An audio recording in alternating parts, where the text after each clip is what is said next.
ನಿನ್ನೆ ದಿನ ಒಂದು ಕರಾಳ ದಿನ ಅನ್ನುವಂಥ ನಮ್ಮ ಭಾವನೆ ನಮಗೂ. ಭಾರತೀಯ ಜನತಾ ಪಾರ್ಟಿಯಲ್ಲಿ ನಾವೆಲ್ಲರೂ ಸಕ್ರಿಯ ಕಾರ್ಯಕರ್ತ ಆಗಿ ನಮಗೆಲ್ಲರಿಗೂ ಒಂದು ಅಭಿಮಾನ.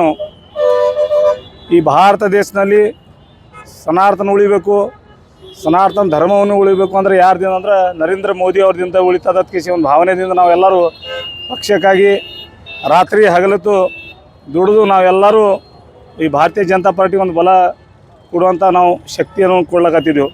ಆದರೆ ನಿನ್ನೆ ನಮ್ಮ ನಾಯಕರಿಗೆ ಏನೋ ಅನ್ಯಾಯ ಇತ್ತು.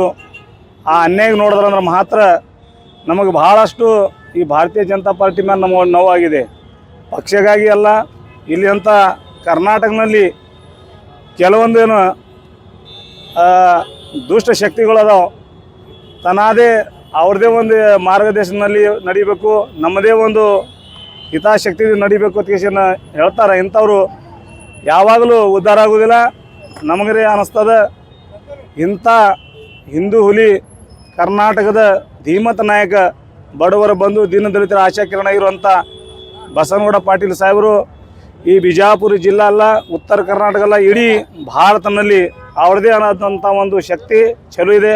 ಅದಕ್ಕಾಗಿ ನಮ್ಮ ಬಂಜಾರ ಸಮಾಜದಿಂದ ನಾವು ಕೂಡ ಇಡೀ ಬಿಜಾಪುರ ಜಿಲ್ಲಾದ ವತಿಯಿಂದ ಆಗಲಿ, ಕರ್ನಾಟಕ ಆಗಲಿ, ಮಹಾರಾಷ್ಟ್ರ ಆಗಲಿ, ನಮ್ಮದು ಬಂಜಾರ ಸಮಾಜ 14 ಕೋಟಿ ಜನಸಂಖ್ಯೆ ಇದೆ. ಆ 14 ಕೋಟಿ ಜನಸಂಖ್ಯೆಯಲ್ಲಿ ಕೂಡ ಬಸನಗೌಡ ಪಾಟೀಲ್ ಹೆಸರು ಕೂಡ ಇದೆ. ಯಾಕಂದ್ರೆ ಅವರು ನಮ್ಮ ಬಂಜಾರ ಸಮಾಜ ಮೇಲೆ ಪ್ರೀತಿ ಪ್ರೇಮ ಭಾಳ. ಯಾವಾಗಲೂ ಈ ಸಮಾಜ ಬಸನಗೌಡ ಪಾಟೀಲ್ ಯತ್ನಾಳ್ ಸಾಹೇಬ್ರದ್ದು ಕೈ ಬಿಡಲ್ಲ. ನಾವು ಬಂಜಾರ ಸಮಾಜದ ಎಲ್ಲರೂ ಬರುವಂಥ ದಿನಗಳಲ್ಲಿ ಹೀಗೆ ನಾವು ಎಚ್ಚರಿಕೆಯಾಗಿ ಹೇಳ್ತೀವಿ. ಬಸನಗೌಡ ಪಾಟೀಲ್ ಅಂತ ಒಂದು ಧೀಮಂತ ನಾಯಕಗೆ ಅವ್ರು ಕಳ್ಕೊಬಾರ್ದು. ಏನಿದ್ರು ಕೂಡ ಸರಿಪಡಿಸಿ, ಒಂದು ಮನೆಯಲ್ಲಿ ಒಂದು ಜಗಳ ಇದ್ದೇ ಇರ್ತದೆ. ಒಂದು ಏನೇ ಇದ್ರೆ ಅವರವರು ಸಮೂಹದಲ್ಲಿ ಕುಂತು ಇದು ಬಗೆಹರಿಸ್ಕೊಂಡು ಮತ್ತೊಮ್ಮೆ ಮರಳಿ ತೊಗೋಬೇಕು.